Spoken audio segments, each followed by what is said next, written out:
From around the world and here at home now, it's the ITV News at 10.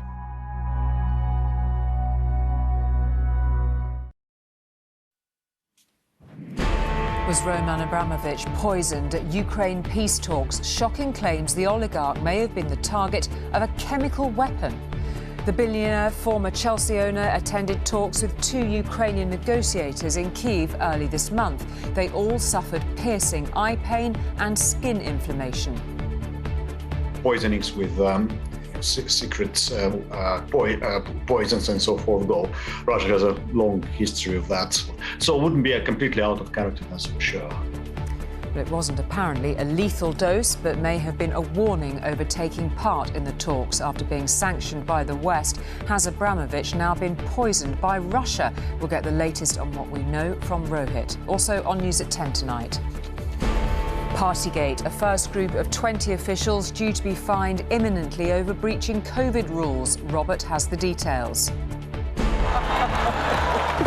Oh, wow! That slap and now all the fallout as Hollywood reels from Will Smith's astonishing attack. Nina is in LA. The little girl killed at the start of the war and her sister who survived. How one family's salvaging hope from disaster. Thought we'd left scenes like this behind. Full lockdown for millions in Shanghai as COVID cases surge and... hands up for happy news from the Oscars. How the Best Picture made history for deaf and disabled communities.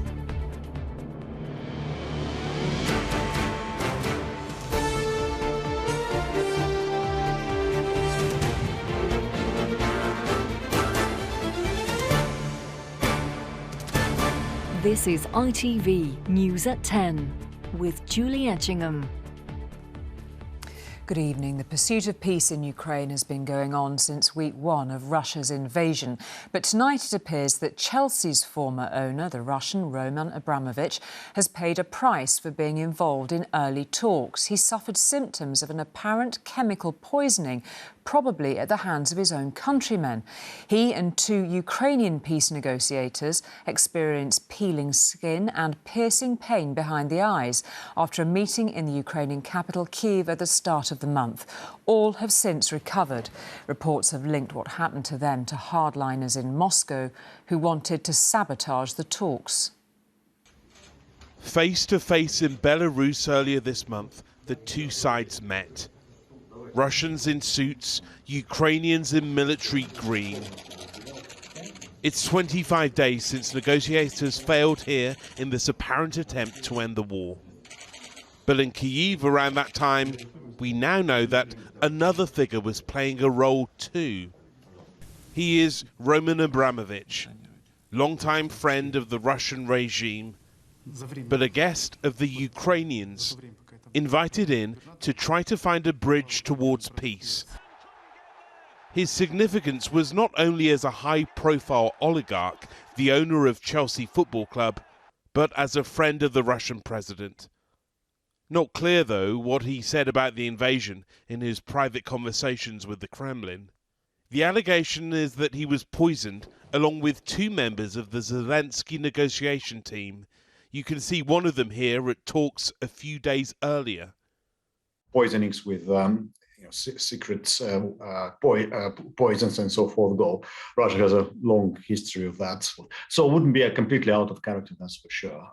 On the 3rd of March, Abramovich took part in Ukraine-Russia talks. According to the investigative group Bellingcat, the same day Abramovich and the others experienced symptoms including eye and skin inflammation. The symptoms eased the next morning. The following day it was reported in Ukrainian media that a negotiator was shot dead by the government after claims he was a spy. Russia is being pushed back close to the Ukrainian capital. They've been fighting for the small commuter town of Irpin for weeks. Доброго дня, Ірпінська громада. But late today, the mayor announced the Ukrainian army had taken it back. Moscow now says it's concentrating its assault in the east of the country, the Donbass, an area which includes the devastated port city of Mariupol. Desperate for a solution, Ukraine's president appears ready to negotiate over this part of the country. Let's try to resolve the question, he said. A response from Moscow then followed. A meeting between the two presidents is needed, Russia's foreign minister said. A negotiating team from Moscow landed in Turkey this afternoon. Again, there is hope for what might happen at these talks, but concerns about what might have happened during previous ones. Well, Rohit joins us now from Kyiv, and on top of all that we've witnessed in the past 4 weeks, Rohit, now an incredibly worrying suggestion that high-profile figures could be potential targets for poisoning. Yeah, it's clearly worrying, Julie. I mean, we haven't seen the firm evidence behind this, and actually we should mention that a Pentagon official this evening is talking some of this down, saying that environmental factors may well have been the cause for the symptoms. I should add that other officials are saying quite the opposite. But we do know that there is a Russian tendency to poison enemies. See the case of the Skripals, of Navalny, of Alexander Litvinenko, and we know too that that there was this incredibly difficult time. We wonder why Roman Abramovich may well have been a target. Well, perhaps more worrying is the fact that Ukrainian officials may well have been a target too, in their own country, at the start of a war, at the start of peace negotiations too. Both sides, the Ukrainians, the Americans too, trying to talk this down, and perhaps that's to soften the backdrop as they go into further peace talks tomorrow. OK, Rohit, thank you very much indeed for that. Now, 4 months on from ITV News showing how Downing Street staff appeared to break lockdown rules with parties the Christmas before last, we've now been told of the first punishments for number 10 partygoers in general. 20 officials are due to be fined in the next day or so. The Prime Minister is not believed to be one of them on this list. This particular list is believed to include the easiest cases to prove, and Robert is here to take us through it. I mean, it sort of feels like it happened in a different time altogether now, doesn't it, really? But what do we know about what could be about to happen? So, I mean, it is, in the context of these breaches of COVID-19 rules, a very big development. A staggering 20 officials to be fined. I know this because the Met have given this information to the Cabinet Office, according to a source that I trust on all this. And this is just the first wave. A source described this as the sort of low-hanging fruit when it comes to fining individuals. I don't know for a fact that the Prime Minister is not in this first wave, but my sources think it's unlikely that he's in this first wave. But again, we don't know whether his wife is going to be included in this first wave, and we don't know, which would be another very important development, whether the Cabinet Secretary, Simon Case, is going to be in this first wave. If, for example, the Cabinet Secretary was included, many people would think he would have to resign, and there are still many people who think that if the Prime Minister is fined, he will find it very hard to stay in office. So a very big day tomorrow. 20 fines is thought to be just the start. My sources tell me we could end up seeing 60, 70 individuals fined. Now, the notion that at the heart of government, so many people found to have broken that particular law, huge story. Normally, this would be dominating, frankly, everything in the news. Of course, there is a rather bigger and more tragic story that we're all focusing on at the same time. OK, Robert, thank you very much indeed for that. Now, another world away, it sometimes feels like the whole of Hollywood is geared towards Oscar nominations and the awards themselves, and then that single glamorous, emotional Sunday night in February or March. And yet, Oscar Night 2022 will be forever remembered for the drama at the ceremony, not on the screen. Tonight, Oscar organisers ordered a formal review of Will Smith hitting the ceremony's host, Chris Rock, in the face for his joke at the expense of Will Smith's wife. They will, they say, explore further consequences. I'm out here. Uh-oh. It had been billed as the night Will Smith would at last get an Oscar. Oh, wow. Wow. Will Smith just smacked the out of me. Utter disbelief then that he hit presenter Chris Rock and followed it up with this expletive-filled warning. My wife's name out your mouth. I'm going to, okay? Okay. That was a greatest night in the history of television. Okay. Some thought it had been staged. These pictures say anything but. Rock clearly shocked after Smith responded to a quip about a film character, G.I. Jane, with a famously shaved head. Jada, I love you. G.I. Jane 2, can't wait to see it, all right? Smith's wife, Jada, has recently spoken of her struggles with the hair loss condition, alopecia. In a commercial break, actors Tyler Perry and Denzel Washington were amongst those who approached Smith after the attack. Bradley Cooper appeared to comfort him. 25 seconds, please. Smith is seen wiping his eyes with a handkerchief. And the Oscar goes to... Will Smith! But when Smith did indeed get his Best Actor Oscar with a standing ovation to boot, he said his actions were to defend his wife. Love will make you do crazy things. Denzel said to me a few minutes ago, he said, at your highest moment, be careful, that's when the devil comes for you.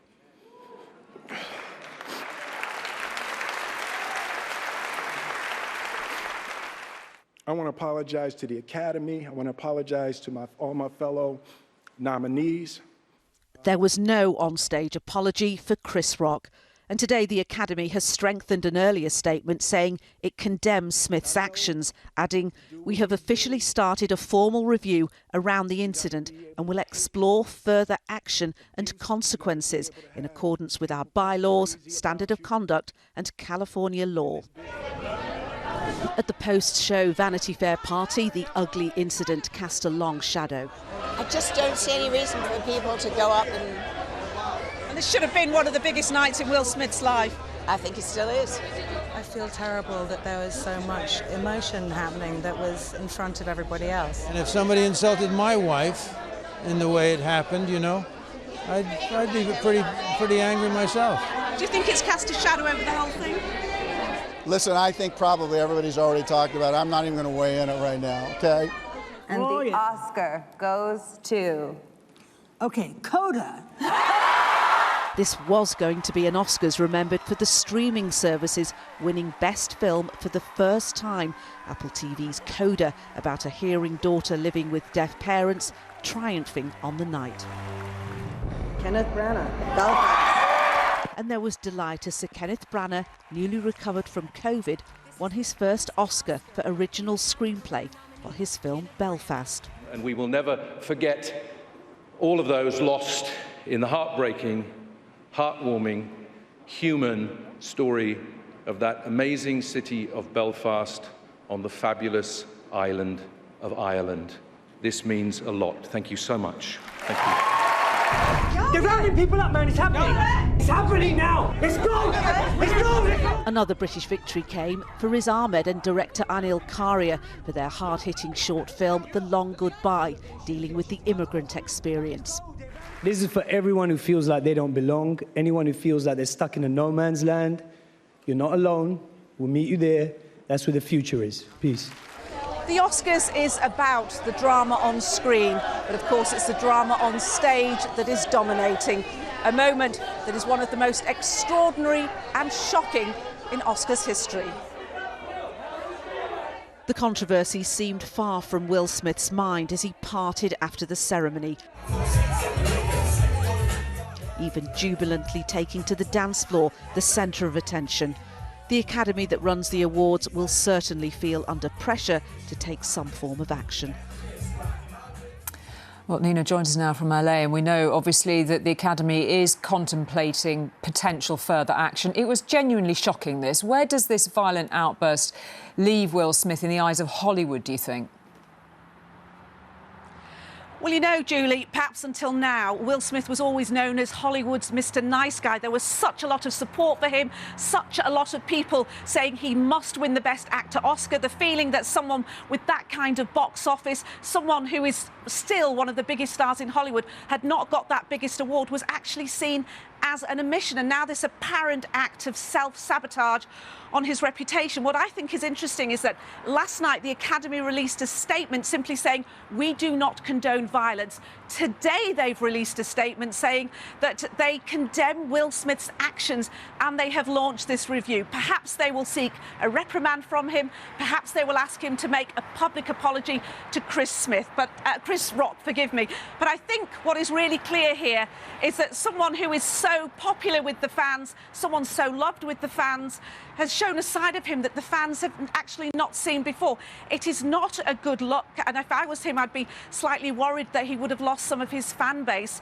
But this has not finished by any means. Something I think is likely to happen.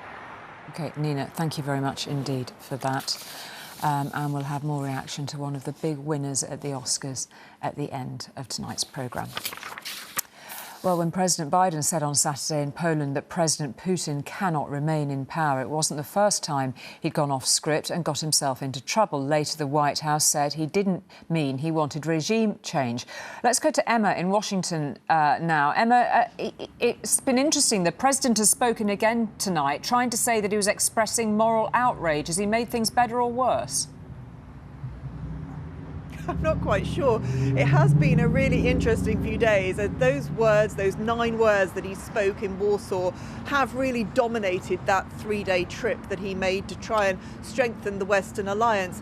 Today, he was standing firm, standing by his words, saying that no, he wouldn't apologise, he didn't retract them, and he was very clear that he was speaking out of a sense of moral outrage. I was expressing my outrage at the behaviour of this man. It's outrageous. It's outrageous. And it's more an aspiration than anything. He shouldn't be in power. There's no, I mean, people like this shouldn't be ruling countries, but they do. The fact they do, but doesn't mean I can't express my outrage about it. And I guess the issue here is whether or not he has the right to offer his personal opinion when he is the president, when he commands the nuclear arsenal and is currently in this dreadful situation facing off against President Putin. Many here feel that he does have a right to speak. They feel that he uttered words that they felt themselves. But there was definitely gasps in embassies and in governments around the world that this president, who's being so careful in all his actions so as not to antagonise President Putin in any way, would suddenly come out with a statement like that.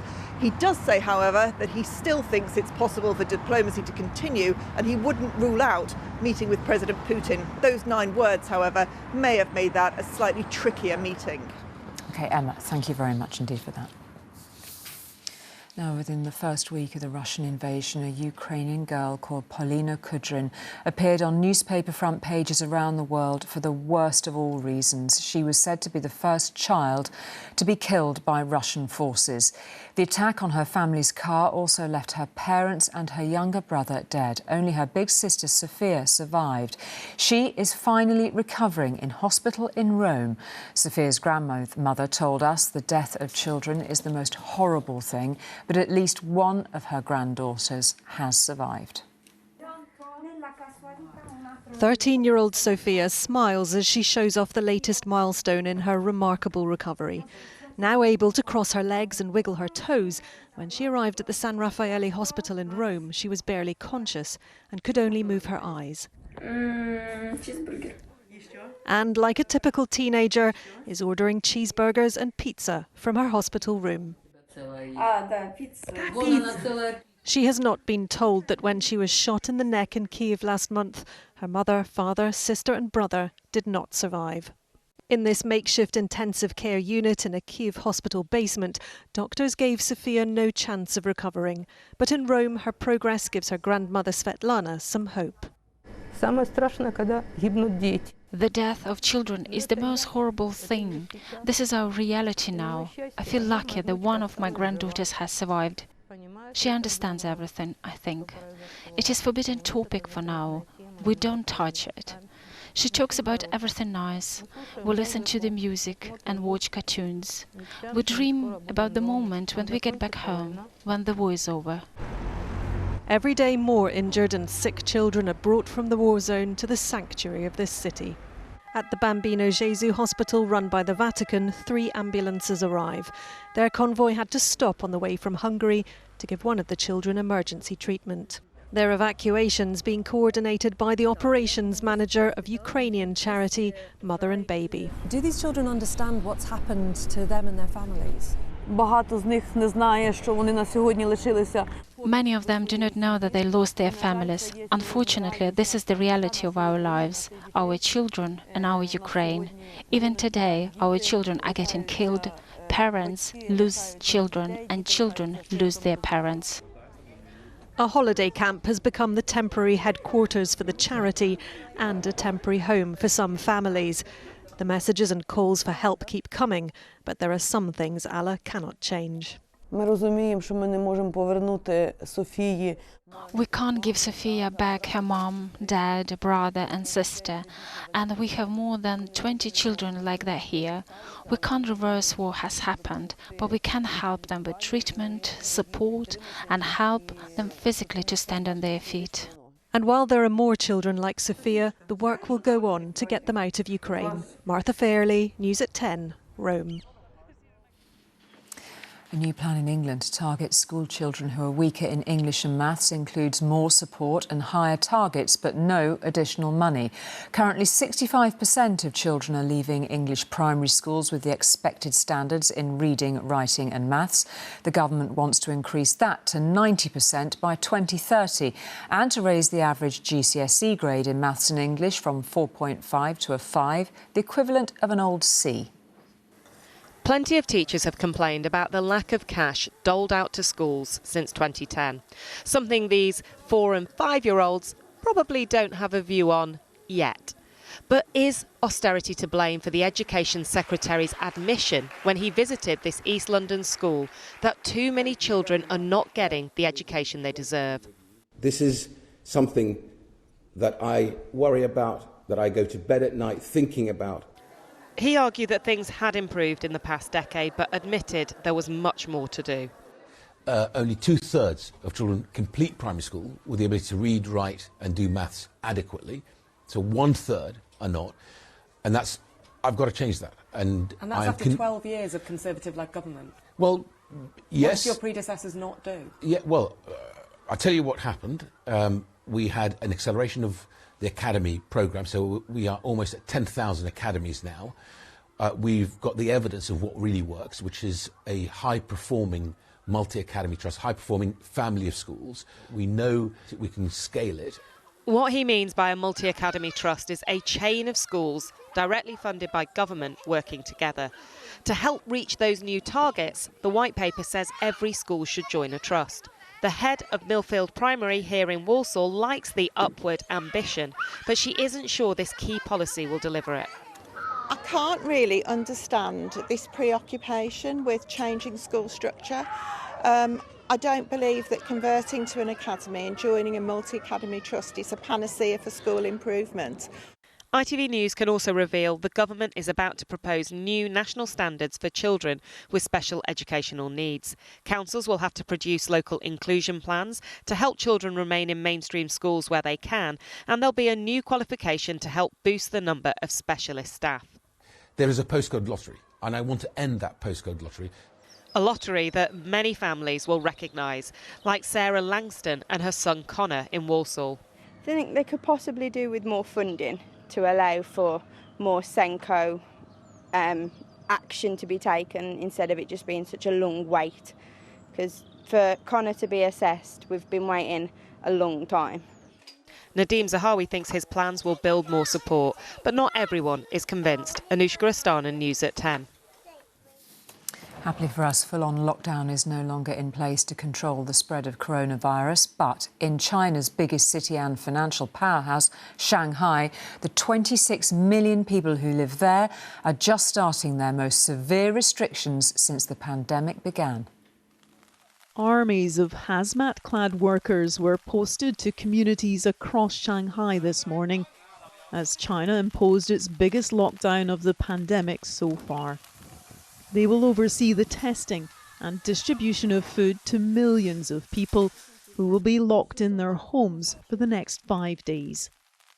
The city of 26 million has been split in two for a staggered lockdown, which is due to last until April 5th. 今天起，我们在全市分片开展新一轮的核酸筛查，通过这一轮的筛查，把风险点排除，把传播链切断。 The Chinese lateral flow tests, which the rest of the world has been using for months, are for the first time being distributed here. Health workers sent door to door to help hand them out and show people how to do it themselves. Cases of mostly asymptomatic COVID have been rising steadily and hit a peak of 3,500 yesterday. Just 50 people were showing more than mild symptoms. It is the BA2 Omicron variant that has taken hold in China. Once again, massive isolation facilities have gone into operation and the disinfection teams have gone into overdrive. There are millions of lockdown volunteers like Zhou Bin, who has been tasked with delivering household staples. 现在每天的话是差不多牛奶的话在4000不到一点，3700这样子。然后的话，大米的话是大概每天控制在70几包到100包之间。然后包括食用油每天大概是也要有50多桶到70桶左右。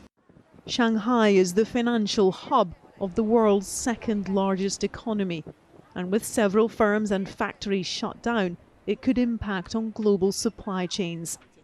That's why the lockdowns this time will be short, to reassure the financial markets and to show the public there might be some flexibility in a rigid COVID policy that is starting to wear thin. Debbie Edward, News at 10, Beijing. Finally tonight, what the 2022 Oscars should have been remembered for. Coda, which stands for Children of Deaf Adults, is the feel-good family drama which won Best Picture. One of its stars, Troy Kotsur, was the first deaf man to win an Oscar as Best Supporting Actor. This is our moment, he said. Oh, sometimes I get a good feeling, yeah. It's a film about a girl who can hear but whose family can't. You're the girl with the deaf family? Yeah. Named after the acronym for Children of Deaf Adults. I just want to tell you right now. And you sing. Interesting. Let me tell you now. Coda is a teenager's story of getting stuck between parents who rely on her to communicate and her own musical dreams, with much of it told in sign language. A language that is the mother tongue for pupils and teachers at Heathland School, where the film's win is seen as a step in an important battle. For me, as the hearing child of deaf people, seeing deaf people on screen, seeing my language, my culture, my history, my tradition, portrayed by people who are in that community, you can't really put a price on that. Is there a danger here that we're celebrating something that actually is rather sporadic instead of every day? Yeah, there is an element here, isn't there, of you know, why have we been waiting so long? Why is it that deaf people don't have representation? Oh, wow. Because it's been 35 years since a deaf actor last won an Oscar. Thank you to the Academy for letting our Coda make history tonight. Marley Matlin climbing the steps in red, this time just one of a predominantly deaf cast, taking home Best Picture. How did it feel to see a film made in your language triumph against all the others? I feel as a deaf person, I feel that the director is inspirational to us in the deaf community. It's accessible for our future, makes things positive, things we can achieve. I can't stay with you for the rest of my life. And Coda has made history twice. It's also the first time a streaming company has picked up the top Oscar, proving that diverse, authentically made films can find an audience. This kind of film, had it been in cinemas, it's very difficult to draw crowds because it didn't have like a big cast name to pull people in. However, when you put something like this, you know, into a streaming service, it becomes visible. Coda has 3 Academy Award nominations this year. Just look at so many big names at the Oscars not applauding their appreciation but signing it, on a night when the deaf community made sure its voice was heard. Rachel Younger, News at 10. Wonderful. That's all for tonight. Good night. We'll see you tomorrow.